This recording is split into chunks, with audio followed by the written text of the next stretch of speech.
Tassie Devils locking in their list management and recruitment lead. So they've got Derek Hine and Todd Patterson appointed to the recruitment and list management leading roles respectively for the Devils. So Derek Hine is the former Collingwood recruiter, and Patterson moves from the Demons straight out of their system. So two names who have been around the business for a little bit. Hine obviously quite an experienced recruiter and has done pretty solid job, I think, for Collingwood over a long period of time.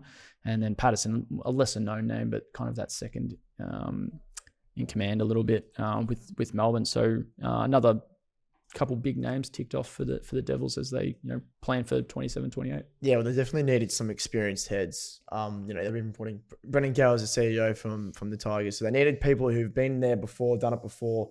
And Hines done that. He was Collingwood, I think, for just over 2 decades. He had big hands in making sure they got players like Steele Sidebottom, Dale Thomas, Scott Pendlebury, as well as Jordan DeGoey, Darcy Moore. I know he was a father-son, but players that played pivotal roles in both the premierships in 2010 and also 2023. Yep. And Patterson, obviously, as you mentioned, moved from the Demons. I think he was there for 8 years, if I'm not mistaken. And again, someone who's got that experience and the know-how in terms of helping build a premiership list or ensuring that they get players in to contend for finals and also flags as well. So 2 good gets for the Devils. And as they start making their way into the competition in a couple of years' time, these guys play huge parts in developing that list. So they sit down, first meeting. They've got the big whiteboard up. Who are the names do we think that could be up there? So if you look at the off-contract names in 2027, Alex Pearce might be one of them, just given, I think he's the only Tasmanian player whose deal runs out when Tassie are likely to hit that off-season window. And just given his leadership, his experience, he's going to be a bit on the older side, but you get him for a year, maybe 2 max, and you can get him into some mentoring or coaching or something. It's going to would be a pretty nice get for them. But just some of the other names: Tom Green, Kitty Coleman, Heath Chapman, Trent Rivers, Nick Martin, Luke Jackson, Chad Warner, Bone McCreary, Will Day, Lockie Ash, Charlie Comben, Sam DeConing, Tom McCartan, Jack Sinclair, Josh Worrell, Noah Anderson, Zach Merritt, Caleb Sarong, Tom DeConing.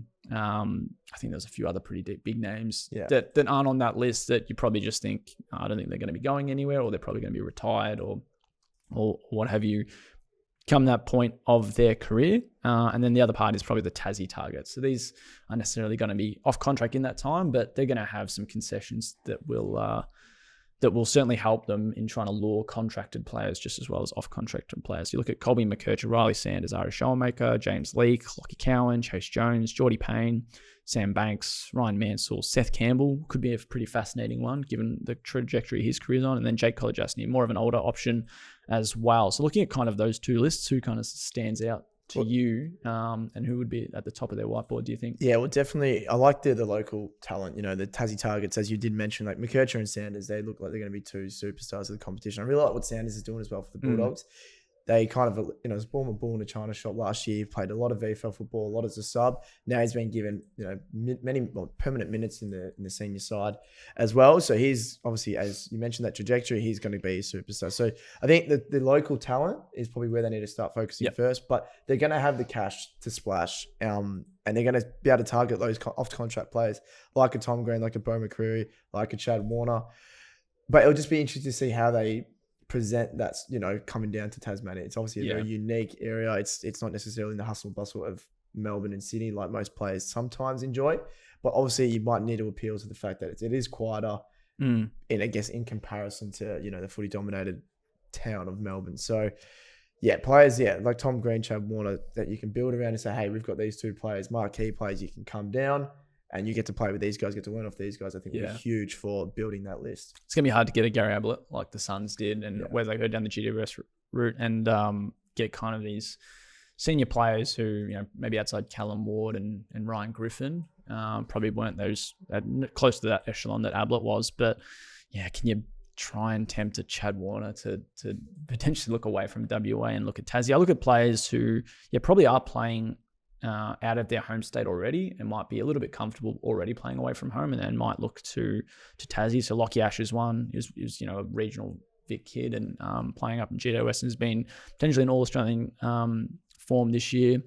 Caleb Sarong would be one of those big name recruits. Victorian boy, Vic country again, who's playing over in WA. Nick Martin from WA playing in Victoria. So there's going to be a few around. Trent Rivers is another one from WA.